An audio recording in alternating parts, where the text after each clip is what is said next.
Eh bien bonjour tout le monde, j'espère que vous allez très bien. Pour ma part ça va très bien. Aujourd'hui nous nous retrouvons pour parler d'une saga qui me tient à cœur.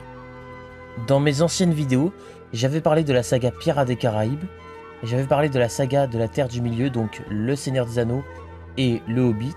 J'avais aussi parlé de Harry Potter et de Star Wars. Et aujourd'hui nous nous retrouvons donc pour que je vous parle de la saga La Planète des Singes, en anglais The Planet of the Apes. Alors je vais vous parler de la première saga, donc dans les années 60. Je vais vous parler vite fait de la série, du film en 2001 et de la trilogie qui a débuté en 2011. Alors je vous montre vite fait, comme quoi j'ai les Blu-ray et les DVD. Donc je les ai tous, donc j'ai même la série et le film de 2001 fait par Tim Burton. Et j'ai les DVD et Blu-ray de la trilogie et de l'ancienne saga. Donc les 5 films. Donc voilà, c'était pour vous les montrer. Et voilà, je les ai tous, j'ai tout vu ce qu'ils ont fait.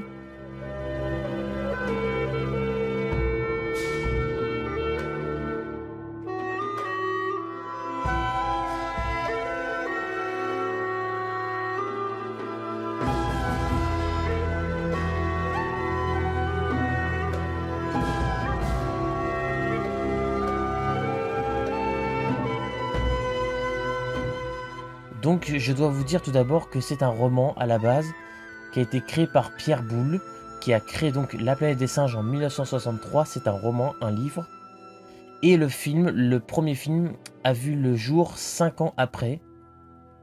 Alors il faut savoir que le film est assez différent du livre, car dans le livre, il y avait des hélicoptères, les singes qui pouvaient prendre des hélicoptères, beaucoup de technologie si vous préférez. Et dans le film, c'est très différent. Oui, les singes ont des armes et des chevals, mais il n'y a pas vraiment d'hélicoptères ou des trucs de technologie. Donc c'est très différent.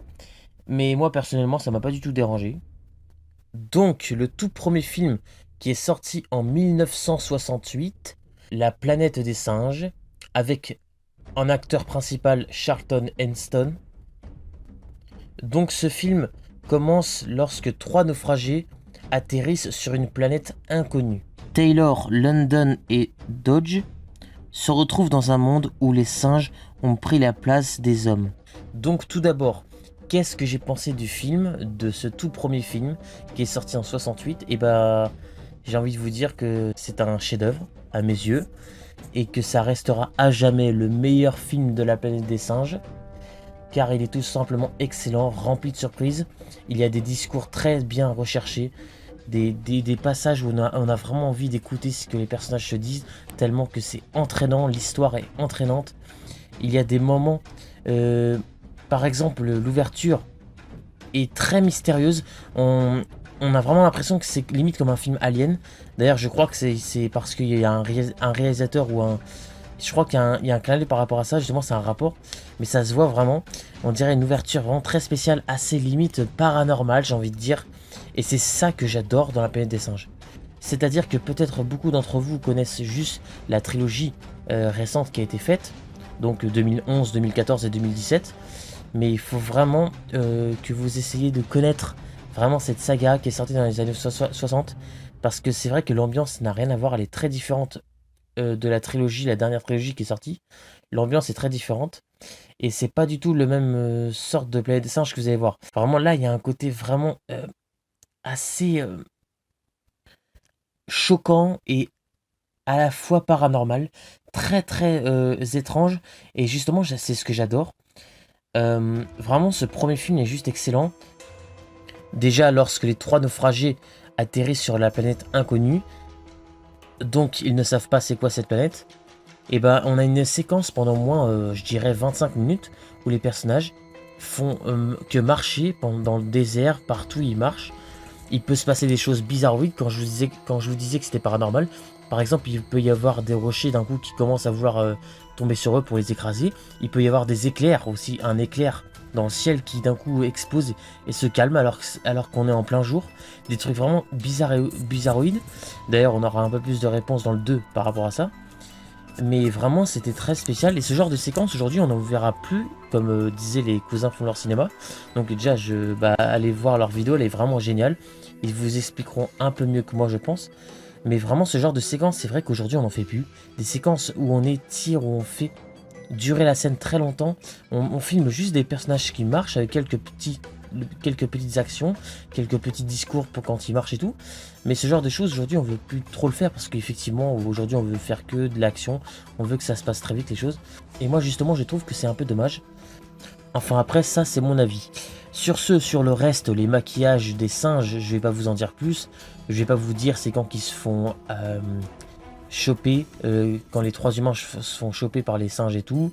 Je vais pas vous dire ce qui se passe dedans, mais il y a des choses un peu... voilà, je vais vous dire, il y a des musées où il y a les humains empaillés, des choses comme ça. C'est vraiment très spécial. Il parle de disséquer les membres des humains. C'est vraiment... Le premier film est très très spécial, je vais vous le dire. Vous pouvez le regarder, il n'y a aucun problème, c'est pas un film d'horreur. Il n'y a pas de truc dégueulasse. Je veux dire, c'est par la parole qu'on a envie de vraiment penser à ces scènes-là, mais on verra pas, c'est pas un film d'horreur. Moi, c'est vraiment que les singes font des choses aux humains assez violentes. Et au fil du film, on comprend pourquoi les singes ont commencé à faire ça aux humains. On comprend les choses, on comprend l'intérêt, on comprend le but. Pourquoi? Parce qu'on sait que l'homme a fait beaucoup de choses comme ça aux animaux dans leur vie. Mettre les animaux dans des cages et tout. Et certains hommes traitaient des animaux mal, malheureusement. Et donc voilà, c'est beaucoup ce genre de choses que ce film va parler. Et aussi le fait que les singes ont leur propre religion.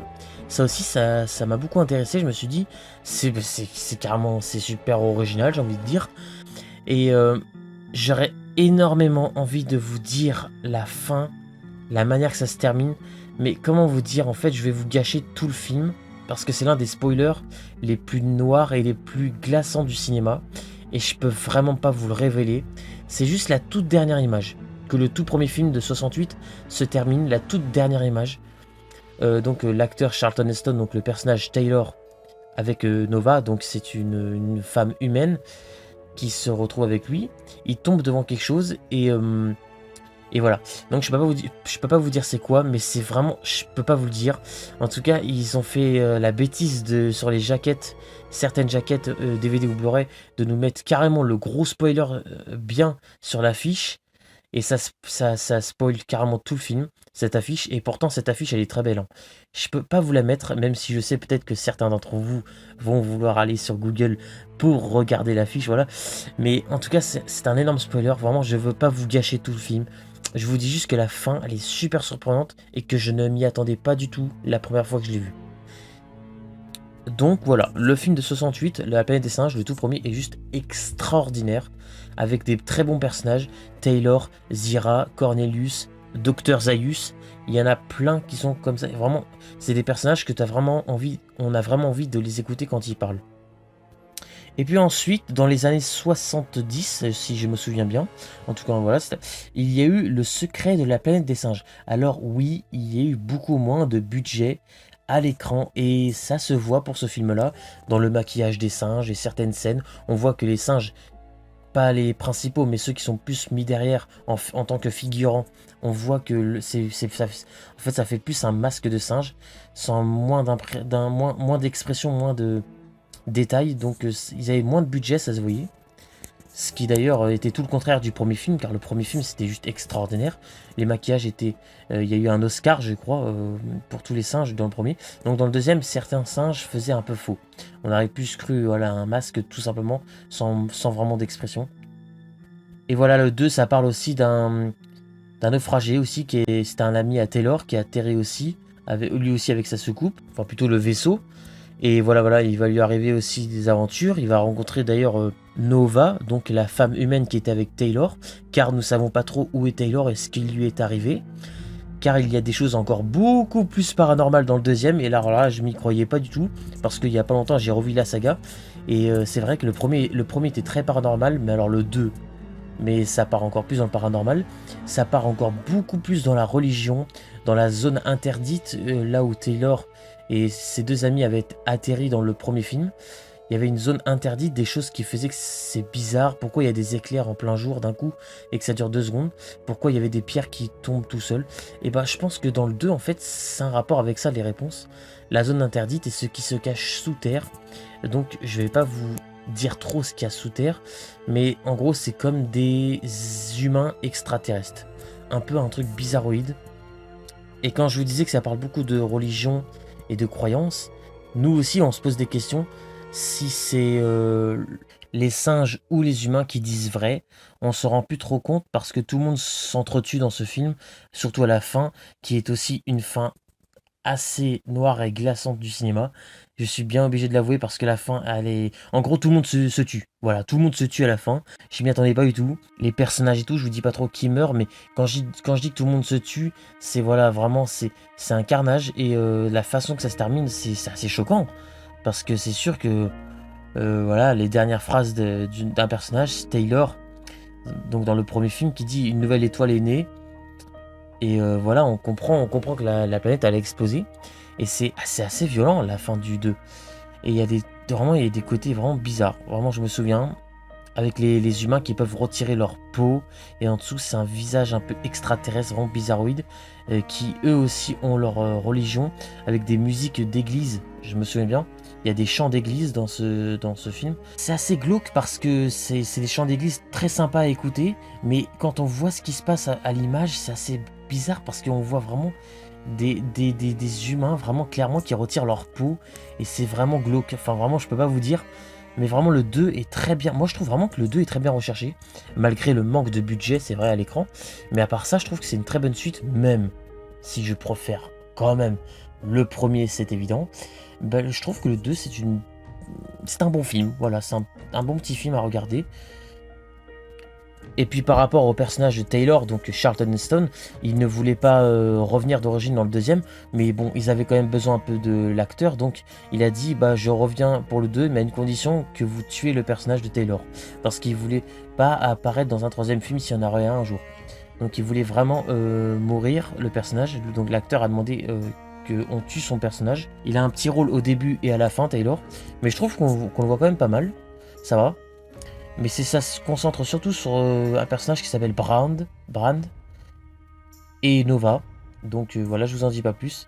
Mais moi je trouve que c'est une très bonne réussite. Et donc ce qui nous amène à Les Évadés de la planète des singes. Donc ce film alors a une ambiance très différente des deux premiers, ça n'a rien à voir. Il n'y a plus trop le côté paranormal, il n'y a plus trop de ça. C'est terminé, mais est-ce que c'est pour autant que ça va être moins bon? Pas du tout, ça va. C'est même juste génial aussi. Les Évadés, c'est un très très bon film. Peut-être quelques moments un petit peu, bon, j'ai envie de dire, stupides, parce qu'on voit les singes qui testent les vêtements, qui vont à des boutiques de vêtements et tout, à un moment donné, voilà, je vous en dis pas plus. Mais sinon, à part ça, c'est un film juste génial, Les Évadés. Et donc, ça parle beaucoup du temps, ce film-là. Par exemple, à la fin du 2, tout le monde s'est entretué. Mais avant que cette planète n'explose, eh ben, Cornelius et Zira, donc les deux singes des deux premiers films, ben, ils ont pu s'enfuir avec le vaisseau de Taylor, donc du premier film. Ils ont pu le retrouver. Et ils se sont enfuis. Donc voilà, ils ont atterri dans le monde des humains. Et là, ça va être le côté inversé. C'est-à-dire que c'est pas les humains qui vont se faire maltraiter par les singes. Et ben, ça va être le contraire. Ça va être les singes qui se font maltraiter par les humains. En quelque sorte, c'est un peu ça. C'est un début de maltraitance. Parce qu'on va leur poser des questions par rapport à Taylor. Qu'est-ce qu'il est devenu. Et vraiment, ils vont pas vouloir vraiment dire toute la vérité. Parce que ils vont devoir dire ce qu'il faisait aux humains. Pourquoi il les mettait dans des cages. Pourquoi il les disséquait. Et des trucs comme ça. Et qui jouait avec. Donc voilà. En tout cas, ça va parler de ça, c'est le troisième film, Les Évadés. Dans ce film, j'ai beaucoup aimé la personne du cirque. Je sais plus c'est quoi son nom, mais vraiment, il est super sympa. Il y a vraiment de très bons discours avec lui à un moment donné. Et vraiment, c'est un film assez touchant, le troisième, parce que la fin, c'est pas qu'il y a une musique triste à la fin, mais c'est que c'est choquant, parce que la plupart des films de cette saga est vraiment, a toujours une fin assez choquante. C'est-à-dire que bah là, la fin, donc voilà, gros spoiler, c'est la mort de Zira et Cornelius. Ils meurent, ils se font tuer, mais avant euh, que Zira elle tombe dans les bras de Cornelius qui est déjà mort, et qu'elle meurt elle aussi à son tour, elle jette l'enfant car ils ont eu un enfant qui s'appellera César. Et donc cette première saga de 5 films a beaucoup de clins d'œil avec la trilogie d'aujourd'hui. Beaucoup de clins d'œil comme le sens de la parole, les humains qui vont plus pouvoir parler. Il y a des clins d'œil par rapport à aussi Koba, dans le deuxième, l'affrontement qui était sorti en 2014. Par rapport à un certain Aldo dans le 5e film, je vais vous en parler après. Mais il y a beaucoup de clins d'œil comme ça. Par exemple, le 4e film, donc la conquête de la planète des singes, va parler de César qui mène la révolution. Donc énorme clin d'œil à la trilogie d'aujourd'hui, la dernière trilogie de la planète des singes qui est sortie. Et ça parle de César qui va vouloir, qui va comprendre comment les humains se servent des animaux et des singes en particulier. Donc le dresseur de cirque qui avait élevé César va mourir. Et beaucoup de singes, donc esclaves, vont accompagner César. Et il va y avoir une révolte, une guerre, un début de guerre. Et ce 4e film, bah, c'est le plus violent des 5 films, je crois. C'est là où il y a le plus de sang, à mes souvenirs. Et il y a eu une autre version qui n'est pas censurée. Et c'est donc la version d'origine, et cette version d'origine, on ne peut la trouver que en Blu-ray. Et donc j'ai de la chance, je l'ai. Donc il y a 2 versions, et je préfère peut-être la version qui n'est pas censurée. Car oui, c'est plus violent, mais justement ça nous montre la cruauté et comment est le monde. Justement, la fin, elle est très différente de la fin où ils ont censuré. Par exemple, dans la fin où c'est censuré, César il mène sa révolution. Et il dit à la fin, oui, mais on a gagné, on tue tous les humains, mais on peut quand même apprendre à vivre avec certains, parce qu'il y en a qui sont gentils. Alors que dans la version non censurée, justement, la version d'origine, eh ben, il dit, on mène la révolution, on tue tous les humains. Et il n'y a pas de mais on peut apprendre à vivre avec certains. Non, il n'y a pas de ça, il tue vraiment tout le monde. Et c'est plus violent, c'est vrai. Mais moi, j'ai vraiment beaucoup aimé La Conquête de la planète des singes. Je trouve que c'est un très bon film, avec toujours quelques scènes où il y aura de bons discours. Et voilà, des très bons moments. Donc, très bon film. Et le dernier des 5 films, donc le dernier, le 5e, La Bataille de la planète des singes. Alors, un petit peu mitigé par rapport à ce film. Alors, il est clair que c'est celui que j'aime le moins des 5, le dernier. Après, je pourrais pas dire qu'il est mauvais. L'idée du scénario est pas mal, mais le scénario est trop faible. Ça se concentre pas assez sur certaines choses. Ça veut faire quelque chose, ça se voit, mais ça va pas assez loin dans le délire fou comme on aimait bien. En gros, c'est une ville ravagée d'humains et donc César et un singe et un humain vont aller dans cette ville-là et il reste des humains méchants, voilà, qui sont en vie. Ils vont vouloir les tuer et pendant ce temps-là, on a un singe méchant qui veut tuer les humains et qui va tuer le fils de César. Et ouais, c'est juste ça, en fait, le film. Donc c'est un peu dommage, le scénario du 5e film est trop faible, je trouve, et pas assez recherché. C'est, et c'est voilà, c'est dommage. Mis à part ça, c'est pas un mauvais film, mais c'est pas extraordinaire. Je trouve qu'il est moyen, le 5e film. Après, il est regardable, heureusement, mais je veux dire, il a un scénario un peu trop faible. La fin, j'aime bien la fin, mais elle est un peu rapide. Et puis si vous remarquez bien, quand vous verrez ce film un jour, le 5e film, donc la bataille de la planète des singes, vous verrez que le personnage de Aldo, et ben c'est clairement Koba. Voilà, c'est Koba de l'affrontement, sorti en 2014. C'est un singe qui veut absolument tuer les humains. Il serait prêt à tuer l'un des siens, donc un singe, pour essayer de faire sa révolution.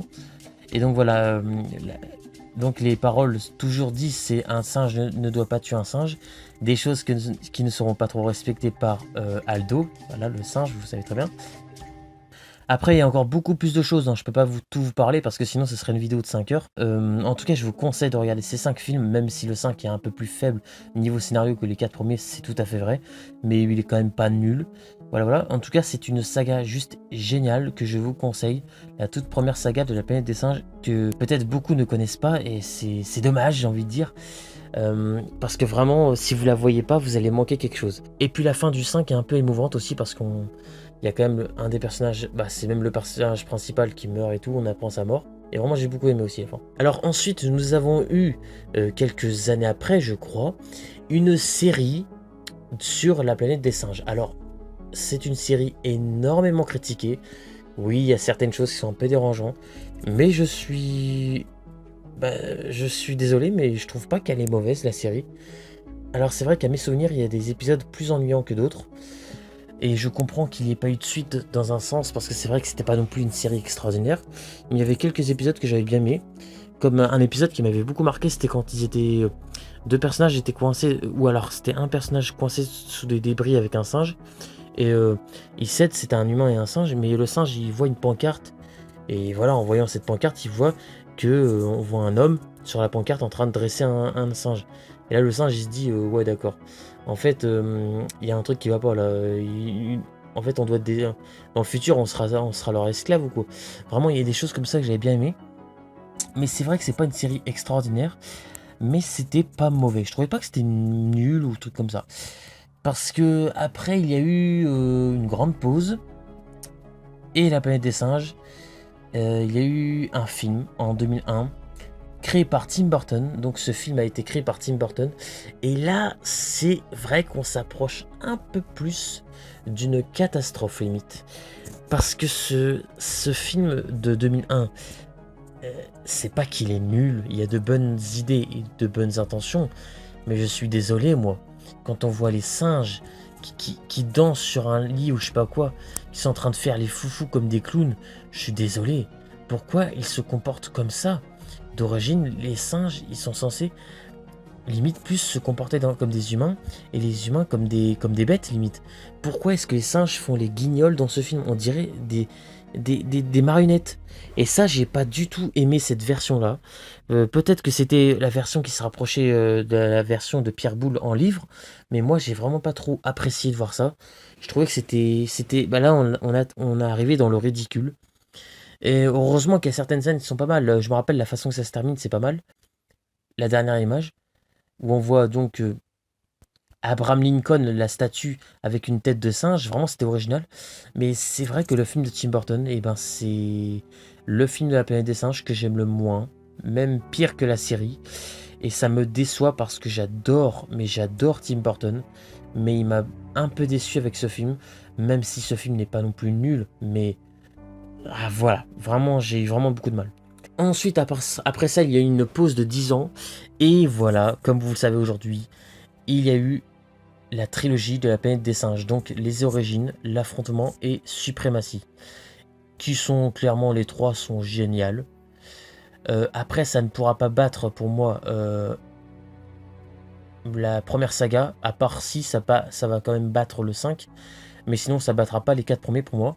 Mais la trilogie, la planète des singes, vraiment, j'avoue, bah, elle est géniale. Jouée par Andy Serkis, le singe, donc très connu pour avoir fait Gollum. Et j'avoue, cette trilogie, elle est géniale. Les origines sont très bien amenées. Et on parle au moment où il y avait encore une civilisation dans ce monde, quoi, quand les humains et vraiment quand tout était comme aujourd'hui, quoi, et que tout va basculer.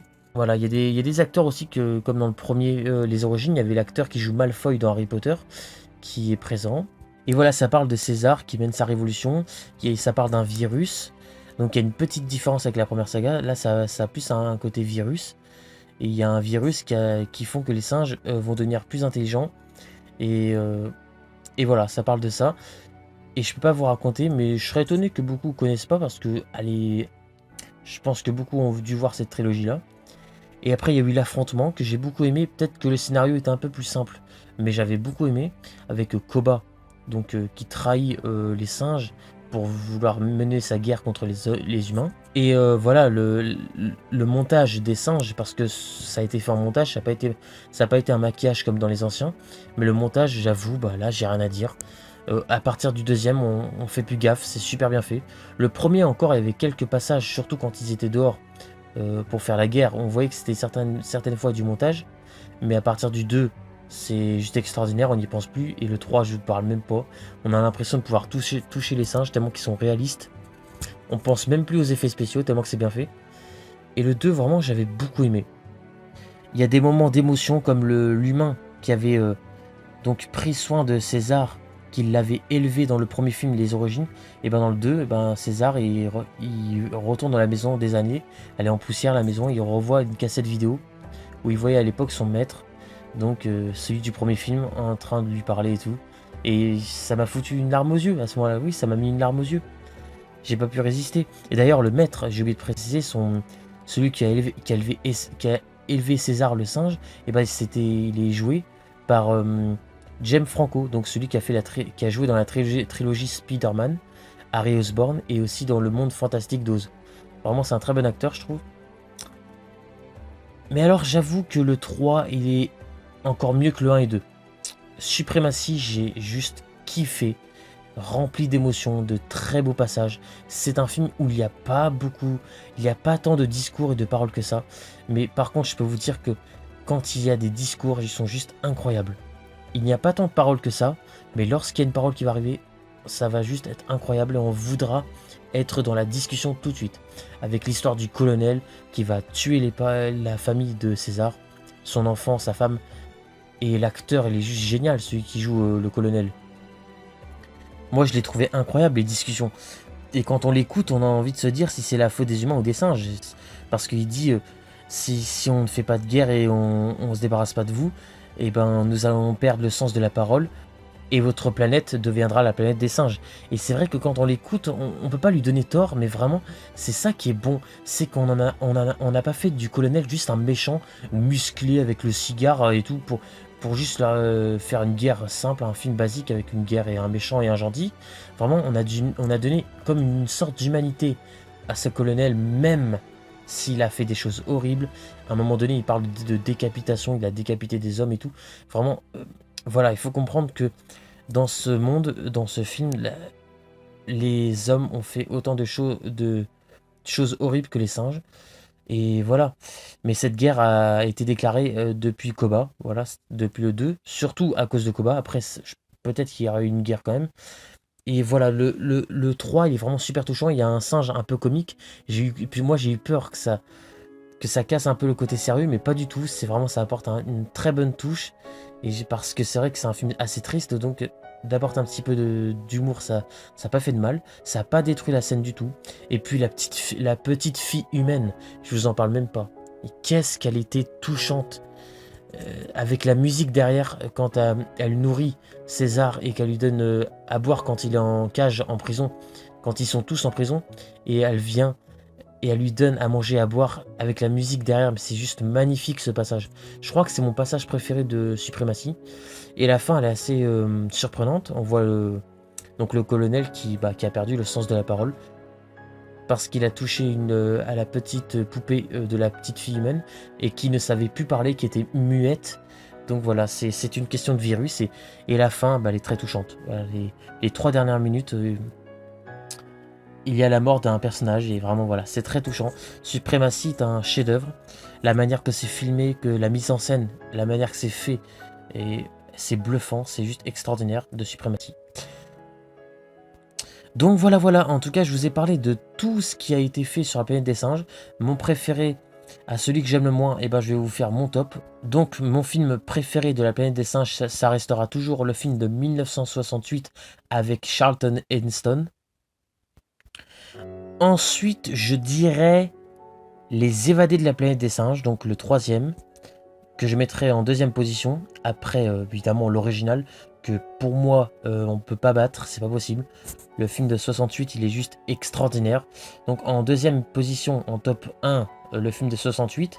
En top 2, Les Évadés, la planète des singes. En top 3, je mettrai Le Secret de la planète des singes. J'ai beaucoup hésité entre le 2 et le 4. J'ai vraiment hésité. Mais je mettrai Le Secret de la planète des singes. Et ensuite, je mettrai La Conquête de la planète des singes, qui reste un très bon film, excellent. Ensuite, en top numéro 5, je mettrai La planète des singes de Suprématie, donc de 2017, que j'ai beaucoup aimé. En top 6, je mettrai la planète des singes, Les Origines. En top 7, je mettrai La planète des singes, L'Affrontement. En top 8, je mettrai La bataille de la planète des singes. En top 9, je mettrai la série. Et en top 10, je suis désolé, mais c'est La planète des singes de 2001, fait par Tim Burton. Voilà, donc mon préféré, celui de 68, et celui que j'aime le moins, 2001. Mais voilà, ils sont tous bien, à part peut-être celui de 2001, que je dirais vraiment que là, ils auraient pu faire mieux, même s'il y avait peut-être quelques bonnes idées. Mais voilà, je me souviens juste que l'acteur principal de 2001, il dégageait pas beaucoup de charisme.